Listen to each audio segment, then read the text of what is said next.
quoi ça? C'est une livraison. C'est une livraison? Oui. Vas-y, mets-le là. Monsieur Pourizidone. Pourizidone. Ah, je me suis permis d'ouvrir. Oui, d'ailleurs, vu qu'on a le temps de brancher les micros, c'est une putain d'impro. Bon. Au revoir. Au revoir. Qu'est-ce que je vais bien pouvoir foutre de ça maintenant?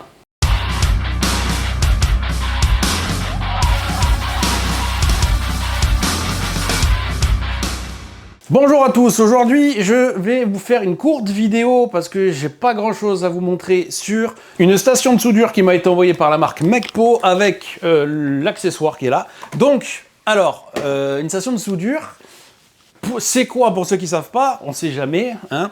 Ça permet, entre guillemets, de souder des éléments métalliques ensemble. Là, on parle d'une machine qui est au niveau industriel plus, c'est-à-dire que c'est quand même quelque chose que vous pouvez utiliser, théoriquement, pour faire des ouvrages tels que des garde-corps, des barrières soudées, des barrières, des barreaux métalliques entre eux. Donc aujourd'hui, c'est quelque chose qui n'a absolument rien à voir avec l'impression 3D ou la gravure laser. En tout cas, ça peut vous permettre d'amplifier ou d'augmenter vos capacités de bricolage, mais c'est vrai qu'avec l'impression 3D pure, il n'y a pas... J'ai pas encore compris trop l'intérêt, mais on me l'a proposé, et je vous cache pas que moi, mon ancien boulot, je travaille dans une entreprise de ferronnerie, dans les bureaux. C'est pour ça que je suis pas du tout bien calé sur ce genre d'appareil. Donc j'ai dit oui, c'était intéressant. Donc c'est un appareil qui est fourni à 100 €, avec la visière comprise. Donc je vais vous montrer un peu ce qu'il y a dans l'emballage, je vais vous montrer un peu ce que j'ai pu faire, parce que je vous cache pas que j'ai eu l'occasion... entre guillemets, mon papa qui est ferronnier de métier, il s'en est servi, donc je lui ai demandé un peu ce qu'il en pensait, etc. Donc on va débriefer là-dessus. Note de sécurité, c'est sans doute l'appareil le plus dangereux pour vos yeux que vous aurez l'occasion de voir sur cette chaîne. C'est pour ça que ce masque de soudure est fourni. Vous devez toujours utiliser ce masque quand vous soudez. Il suffit de voir la gueule des éclairs qui sont projetés par votre machine, et si possible porter des gants, et surtout environnement extrêmement aéré. Voilà, parce que ça, le bois ça sent, le métal fondu ou soudé c'est encore plus compliqué et encore plus dangereux. Bon voilà. Bon, parlons globalement de l'unboxing parce que j'ai pas encore tout bien compris ce que c'était. Donc vous avez ce masque qui est fourni. Alors pour en avoir parlé, donc c'est un masque qui n'est pas électrique ou automatique. Il y a, dans le milieu professionnel auquel je travaillais, il y avait des masques qui coûtaient beaucoup plus cher que ça, je tiens à préciser, électronique à pile qui pouvait s'activer rapidement. Le problème de ces masques automatiques qui ont des espèces de bandes UV sur le dessus, donc qui vont adapter la protection UV en fonction de la luminosité qui va être émise, donc ce qui permet d'adapter vos yeux, c'est qu'il y a un temps de réaction un poil plus lent. Si c'est pour faire 2-3 bricoles, je vous recommande quand même d'être vigilant et d'y aller tranquillement quand vous débutez avec ce genre d'appareil, pour voir déjà comment ça climate vos yeux, etc. Mais de toute façon, gardez-le clairement sur les yeux. J'ai potentiellement l'occasion, justement dans mon entreprise, d'aller la tester au milieu d'appareils industriels et peut-être d'utilisation professionnelle nécessaire. C'est quelque chose que je voulais faire au début, mais pour vous dire la vérité, c'est quelque chose qui va me prendre du temps. Il faut que je bloque une bonne journée, juste pour y aller, plus tournage, montage, il faut que j'arrive avec tout le matos vidéo, il faut que je prenne rendez-vous, parce que je ne peux pas m'installer le jour où je veux. C'est quelque chose de contraignant, donc je peux le faire, mais je veux m'assurer que ça intéresse la communauté. C'est mon angoisse quand j'ai accès à ce produit, j'ai fait les gens qui font de l'impression 3D, de la gravure laser, qu'est-ce qui s'en battent les steaks d'une station de soudure? Parce que qui sont, dites-le moi en commentaire, les gens qui achètent souvent des éléments métalliques à souder entre eux. Alors ça peut être intéressant si vous êtes le genre de client à faire, je dis une bêtise par exemple, des établis. Voilà, vous prenez des éléments métalliques pour faire des établis et que vous faites des emboîtements à l'impression 3D pour les mettre entre eux. Là, vous pourrez directement les souder, par exemple. C'est une idée de projet. C'est pas mon cas d'acheter des éléments métalliques. C'est pour ça que je vous pose la question. Donc, s'il y a une clientèle, s'il y a entre guillemets des gens qui s'intéressent, j'y réfléchirai plus sérieusement. Donc, dans la boîte du masque, on a quoi? Alors, le masque, il est livré entre guillemets en kit. Hein, c'est-à-dire que moi, je l'ai monté. Vous avez juste l'arceau à mettre dessus. Un truc à visser, un truc enfoncé. Bon, c'est l'affaire de 10 minutes maximum si vous n'êtes pas doué. Et l'affaire de 30 secondes si vous êtes doué. Voilà. Je vous ai parlé du masque. En accessoire, vous avez une bobine de fil pour faire de la petite soudure. Donc théoriquement, vous devriez pouvoir vous servir de cette machine comme d'une petite station de soudure. Voilà. Avec du fil d'étain, voilà, il faudra juste régler le voltage parce que vous avez la puissance qui peut monter jusqu'à 120 voltages plus exactement. Dans les utilisations que j'en ai fait, on est monté à la moitié, on a trouvé ça vraiment puissant. On s'attendait pas à ça pour un truc, entre guillemets, à 100 € avec le masque. Donc vous avez la bobine que j'ai pas ouverte et vous avez une baguette de soudure justement pour faire des grosses soudures, donc notamment pour souder des éléments un peu plus costauds. Donc vous avez une pince à souder, donc ça il faut le mettre sur l'élément que vous voulez souder. Voilà. Je sais pas quel est le procédé scientifique qui explique le fonctionnement, mais vous fixez ça sur l'emplacement que vous voulez souder. Vous utilisez, la baguette, elle est là, ce qui m'en reste. Vous mettez votre baguette et après, vous balancez le... Alors, j'ai ce qu'ils appellent une torche TIG que j'ai pas utilisée. Je sais pas, j'ai pas osé trop prendre de risques vu que je suis pas dans un atelier industriel. Vous avez quand même une notice.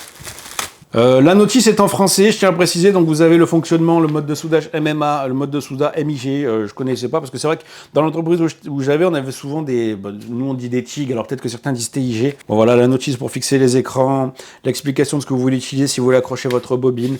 Le fait que la notice soit en français, c'est en français, puis d'un coup ça part en espagnol, on ne sait pas trop pourquoi, mais ça c'est quand même assez fréquent. C'est dommage, je trouvais ça plutôt pas mal. Donc ils vous disent en fonction du diamètre de ce que vous voulez souder, le courant qui est encouragé. Je vous dis la vérité, je l'ai pas lu. Je l'ai pas lu, je n'ai pas cherché à comprendre de plus que ça comment ça marchait. Quand on m'a envoyé le produit, j'ai dit à la marque, moi c'est avec plaisir, mais j'y comprends rien. Donc la vidéo sera pas ouf. Bon, eux ils veulent qu'on mette le produit en lumière. Bon, ça c'est tout ce que je peux vous proposer. Mais encore une fois, si ça vous intéresse, je pousserai le contenu de cette vidéo et le format. Là, je me contente d'une simple présentation. Donc voilà, bon la façade. Globalement, il y a le mode que vous pouvez choisir, donc le mode MMA ou le mode MIG. Nous, on a utilisé le mode MMA. Alors, le mode MIG, c'est si vous voulez utiliser cet élément-là.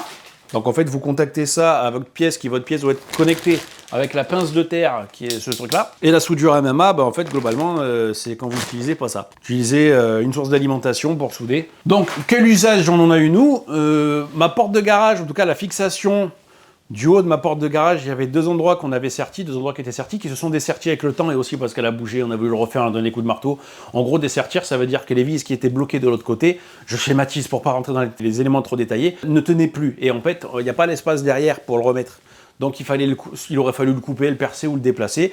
On a soudé les vis. On a utilisé d'abord, vu qu'on ne connaissait pas le produit, on l'a testé sur un élément, une barre métallique que j'avais ici, pour voir comment ça marchait. Bon, c'est là ce qui nous a permis de voir le voltage, là où c'était nécessaire, etc. Alors, à ce moment-là, on a fait plus de tête. On n'a pas compris qu'il y avait forcément une question de diamètre de la baguette qu'on allait utiliser pour gérer le voltage, plus l'élément que vous voulez utiliser ou que vous voulez faire, que vous voulez souder directement sur la pièce est épais, plus il faudra augmenter le voltage. Nous, pour la baguette de cette taille-là, entre 60 et 70, on trouvait même ça déjà assez fort. Donc j'imagine, vu qu'il y a marqué sur la notice les diamètres à utiliser, on aurait dû utiliser entre 40 et 84. Donc effectivement, on était beaucoup trop haut, mais ça a marché, ça a fonctionné. Alors c'est peut-être pour ça qu'on a eu des difficultés, le truc, on a estimé que le truc prenait mal, on savait pas si ça venait de la baguette, etc. Donc on a fait l'essai en bas.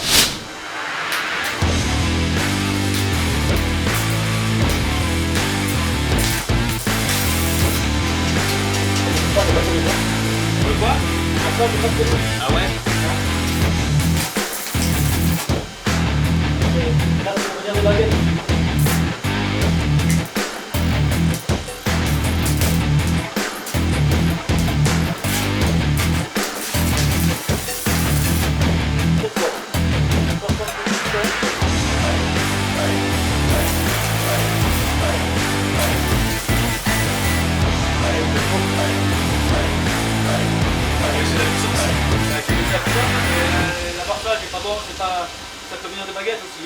Puis après, une fois qu'on a compris que ça marchait, etc., on a fait l'effet en haut.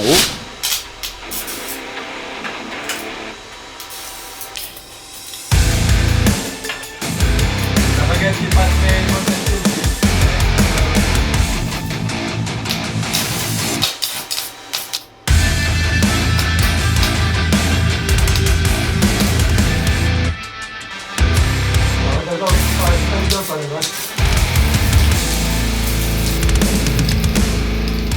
Donc le seul truc que je peux reprocher à cette machine, on a trouvé que le câble d'alimentation d'origine était un peu court. Voilà, le câble d'alimentation d'origine, il s'arrête à ça. C'est-à-dire, il fait, vous voyez là, je peux pas faire plus. Donc on a dû mettre l'enrouleur sur un escabeau, le poste sur un autre escabeau pour souder en hauteur, c'était pas le truc le plus pratique. Mais en gros, ça se fait, on l'a fait. Après, selon ce que vous voulez faire comme utilisation, nous c'est vrai que c'était un peu particulier. Si vous voulez souder des éléments métalliques, comme je dis, pour vous faire des simples établis, avec ça, vous commandez des éléments métalliques sur je sais pas quel site, en tout cas les mêmes sites que si vous vouliez le faire vous-même avec des emboîtements faits en filament, vous pouvez les souder entre eux. Enfin, c'est une idée, par exemple.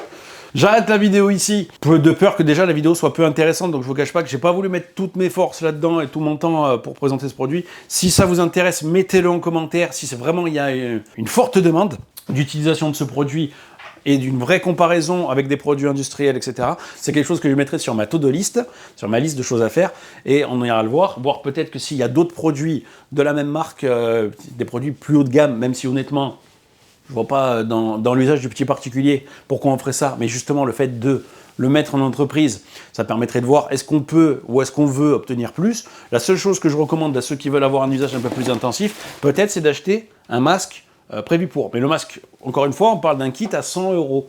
100 €, le poste à souder qui remplit pour moi tous les usages, à part ce cordon d'alimentation un peu court, et le masque fourni, qui c'était pas un masque électrique, mais je sais que dans la boîte où on bosse, les masques ils coûtent à eux seuls 200 balles. Là, vous avez un masque avec un poste pour 100 €. Voilà. Et à mon avis, vous pouvez peut-être parfois le trouver moins cher. Donc c'est intéressant pour ceux qui veulent faire des petites bricoles ou essayer ou découvrir.